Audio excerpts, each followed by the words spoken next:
জরিপে এটা দেখা গিয়েছে, অনেক সার্ভেতে এটা এসেছে, যারা সম্পদশালী এরা দুঃখী বেশি, এদের দুঃখ বেশি, টেনশন বেশি।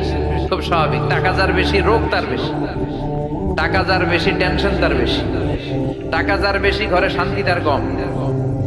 আছে না নাই?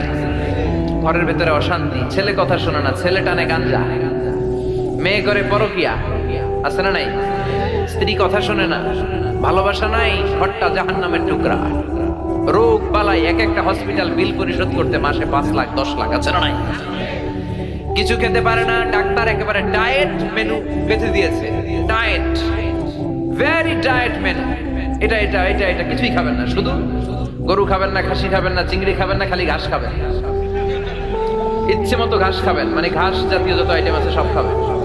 শাক খাবেন, সবজি খাবেন, সালাদ খাবেন। গরু, চিংড়ি, মুরগি, গোশত, ইলিশ কিছু খেতে পারে না। তাহলে রোগ বেশি,